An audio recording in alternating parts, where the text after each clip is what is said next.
நான் உங்களுக்கு வந்து ஒரு சின்ன ஒரு ஸ்டோரி ஒண்ணு சொல்றேன். சாம்ராய்னு கேள்விப்பட்டிருக்கீங்களா?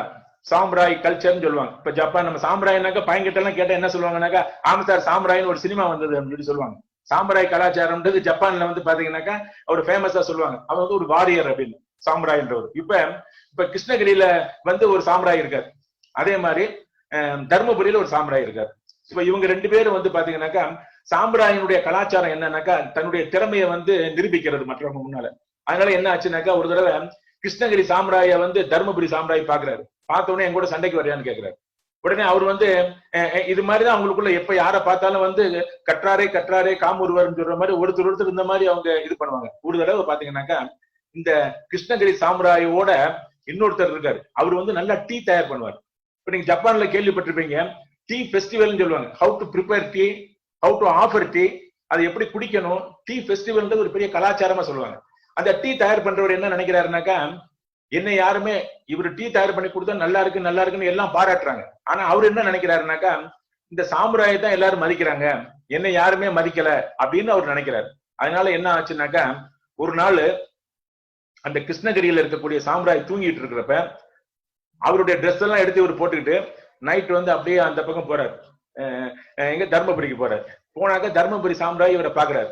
பார்த்தவொன்னு இவர் தான் கிருஷ்ணகிரியோட சாம்ராய் போல இருக்குன்னு நினைச்சிட்டு என் கூட சண்டைக்கு வரையான்னு கேட்கிறாரு. கேட்டாக்கா இவர் வந்து இல்ல நான் டீ தயார் பண்றேன்னு சொல்ல முடியாது. இவருடைய நம்ம சினிமால வடிவேலு இவங்க எல்லாம் பாக்குற அந்த கெத்த இவரால விட முடியாது. உடனே அவர் என்ன பண்றாரு, சரி உங்க கூட சண்டைக்கு வரேன்னு சொல்லிடுறாரு. சொல்லிட்டு என்னைக்குன்னு கேக்குறப்ப ஒரு 2 நாள் கழிச்சு அப்படின்னு சொல்லிட்டு வந்து எங்கன்னாக்கா நம்ம வித்யா மந்திர் காலேஜ்ல வச்சுக்கலாம் ஸ்டேஜ்ல, அங்க வந்து எல்லாரும் இருக்கிறப்ப நம்ம 2 பேரும் சண்டை போடலாம் அப்படின்னு சொல்லிட்டு வந்துடுறாரு.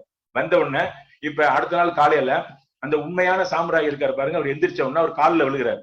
தெரியாம உன் ட்ரெஸ் எடுத்து போட்டுட்டு போயிட்டேன், நீ தான் நானுன்னு நினைச்சிட்டு என்னை இப்ப சண்டைக்கு கூப்பிடுறாங்க. நான் வந்து வித்யா மந்திர் காலேஜ்ல வென்யூ பிக்ஸ் பண்ணிருக்கேன்.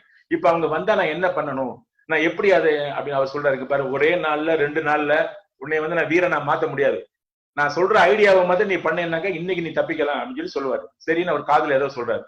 இப்ப கரெக்டா வந்து பாத்தீங்கன்னாக்கா வியாழக்கிழமை இன்னைக்கு இது வந்து ஒரு அருமையான நாள். குரு வியாழக்கிழமைன்றது குருவுக்கு முக்கியமானதுன்னு சொல்லுவாங்க. அந்த நேரத்துல இந்த மீட்டிங் நீங்க கோயின்சைடா வச்சிருக்கிறது வந்து ரொம்ப நல்ல விஷயம் தான். இப்ப வந்து நம்ம எல்லாரும் உட்காந்துருக்கோம். இப்ப அந்த சாம்ராய் 2 சாம்ராயும் வந்துட்டாங்க. இந்த யாரு, இந்த டீ தயார் பண்றவருக்கு சாம்ராய் வேஷம் போட்டிருக்காரு. சாம்ராய் வேஷம் போட்டு உங்க காலேஜுக்கு வந்திருக்காரு. உண்மையிலே சண்டை போட வந்த இன்னொருத்தர் தர்மபுரியில இருந்து வந்திருக்காரு. தர்மபுரியா கிருஷ்ணகிரியா அது மாத்திக்கங்க யாரு அப்படி. அந்த டீ தயார் பண்றவர் வந்து ஒரு ட்ரெஸ் பண்ணிருக்காரு.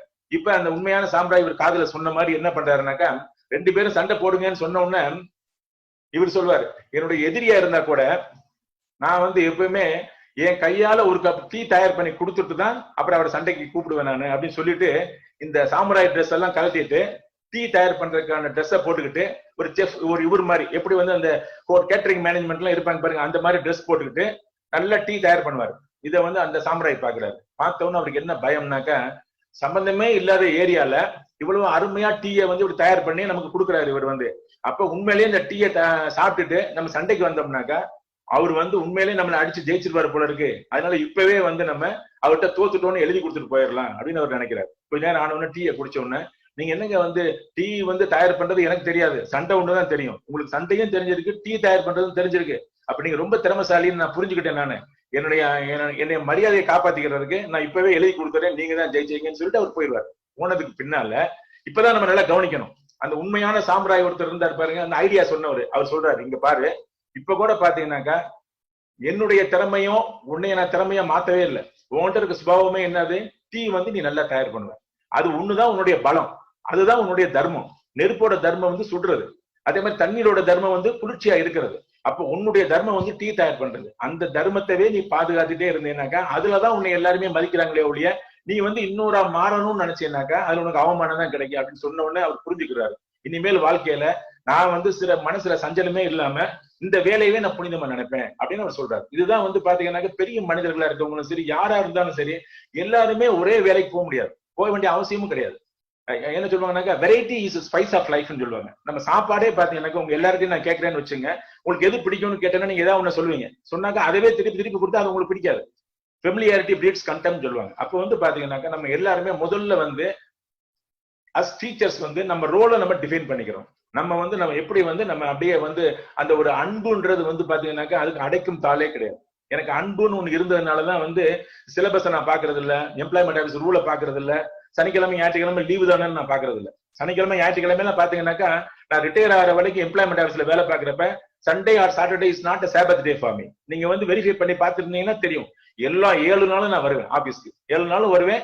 வீட்டையும் நான் பேலன்ஸ் பண்ணிக்கிருவேன், ஒர்க் அண்ட் ஹவுஸ் பேலன்ஸ் பண்ணிக்கிருவேன். நான் எப்படி யோசனை பண்ணுவேன்னாக்கா, இப்ப சனிக்கிழமை ஞாயிற்றுக்கிழமை நீங்க வந்து உங்க பையங்களோட வீட்டுல இருக்கக்கூடிய நேரத்துல யாரா ஒரு இளைஞன் வந்து உங்களுக்கு ஏதாவது சனிக்கிழமை ஞாயிற்றுக்கிழமை லீவுல தான் அவங்க நம்மளை தேடி வருவாங்க. அப்படி வர்றப்ப இல்லாட்டி போன் பண்ணாங்கன்னாக்கா, தம்பி இன்னைக்கு வந்து லீவு, என் பையன் ஒய்ஃப் இவங்களோட நான் ஸ்பெண்ட் பண்ணணும், அதனால உங்ககிட்ட நான் பேச முடியாதுன்னு சொன்னேன்னாக்கா, அப்ப என் பையன் கிட்ட வந்து நான் வந்து சனிக்கிழமை அப்பாவா இருக்கேன், ஞாயிற்றுக்கிழமை அப்பாவா இருக்கேன், 7 நாள் அப்பாவா இருக்கேன். ஆனா வேலை தேடக்கூடிய இளைஞர்கள்ட்ட மட்டும் சனிக்கிழமை ஞாயிற்றுக்கிழமை நான் பேச மாட்டேன்னு சொல்றது தர்மம் கிடையாதுன்னு நான் நினைப்பேன். அதனால என்ன சொல்வேன்னாக்கா, முடிஞ்ச வரைக்கும் 7 நாளும் வந்துட்டு பாதி நேரம் வீட்டுக்கு ஒதுக்குனா கூட பாதி நேரம் லீவ் நாள்ல கூட வந்து நம்ம வந்து பப்ளிக்கா பையங்களுக்கு போன் மூலியமாவோ நேரடியா ஆபீஸ்ல போய் நான் உட்கார்ந்து அவங்ககிட்ட பேசுறது மூலியமாவோ என்னை அடையாளப்படுத்திருக்கேன். இது நான் இன்னைக்கு வரைக்குமே செஞ்சுட்டே இருக்கேன் நான். அப்ப என்ன அர்த்தம்னாக்கா, நம்ம குழந்தைகள் வேற மற்ற இளைஞர்கள் வேற அப்படின்னு நினைக்காம நம்ம இருந்தோம்னா தான் நம்ம குழந்தைகளுக்கு என்ன பண்ணணும்னு நினைக்கிறோமோ அதே இது அவங்களுக்கும் பண்ண முடியும். இது மாதிரி வந்து உங்களுக்குள்ள ஒரு அடையாளம் இருந்துச்சுனாக்கா, அந்த பையங்க வந்து உங்களை பாத்தீங்கன்னா, இப்ப எனக்கு 67 வயசுக்கு மேல ஆகுது.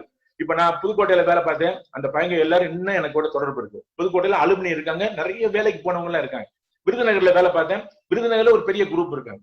திருச்சியில நான் வேலை பார்த்தேன், நிறைய பேர் IAS ஆபீசர் அப்படின்னு சொல்லி எல்லா துறைகளும் இருந்துட்டே இருக்காங்க. அவங்க எல்லாரோடையும் இன்னும் எனக்கு தொடர்பு இருந்துட்டே இருக்கு. அப்ப நான் வந்து வேலையை வந்து ஒரு வேள்வியா நினைச்சேன். நான் இப்பவும் அப்படி நினைச்சிட்டே இருக்கேன். அதனாலதான் ஒவ்வொரு இடத்துல நான் வேலை பார்த்தாலும் சரி, இப்ப அழகப்பா யூனிவர்சிட்டியில இருந்தாலும் சரி, இந்த ஃபியூச்சர்ல எங்க போனாலும் சரி, நான் எப்படி சொல்வேன்னாக்கா, யூத் இஸ் மை ரிலிஜன் அப்படின்னு சொல்லுவேன். என்னுடைய மதம் என்பது பாத்தீங்கன்னாக்கா கிறிஸ்டியானிட்டி, ஹிந்து, அதே மாதிரி இஸ்லாம் அதெல்லாம் கிடையாது. இளைஞர்கள் எங்கெங்க இருக்காங்களோ அந்த இளைஞர்களை ஆற்றுப்படுத்தக்கூடிய ஒரு கருவி நானு அப்படின்னு நீ சொல்லிக்கிறதுல நான் சந்தோஷப்படுறேன். நான் அந்த விதத்துல எல்லா இளைஞர்களுக்கும் நான் வந்து எப்பவுமே ஒரு டம்ளர் வந்து பாத்தீங்கன்னாக்கா, காஃபி டம்ளரா இருந்தாக்கா அந்த டம்ளர் யாருக்கும் பிடிக்காது. இது காஃபி மாத்திரம் தான் அந்த டம்ளர் பிடிக்கும் போல இருக்குன்னு. இந்த டம்ளர்ல எதை ஊத்துனாலும் அந்த மனம் எனும் பாத்திரம் என்பது அப்படிதான். எதை ஊத்துறமோ அதை பிடிக்கணும், அது நல்ல விஷயமா இருக்கணும். அப்படின்ற மாதிரி நம்ம இருந்தோம்னா நம்மளை தேடி இளைஞர்கள் வருவாங்க. நம்மளே வந்து ஒரு ஐடியாலஜிக்குள்ள இருந்து நம்ம பேசுறப்ப ஒரு கருத்தை நம்ம திணிச்சோம்னாக்கா யாருக்குமே பிடிக்காது. அப்ப வந்து நம்ம எல்லாமா இருக்குன்னு ஒரு ஆசிரியர்னாக்கா அன்பு மாத்திரமே அந்த இளைஞர்களுடைய அடையாளத்தை பார்த்துட்டு அவங்களுக்கு ஏற்ற மாதிரி நம்ம வந்து நம்மளை மாத்திக்கிறோம் அப்படின்றது இது ஒரு பரிமாணம்.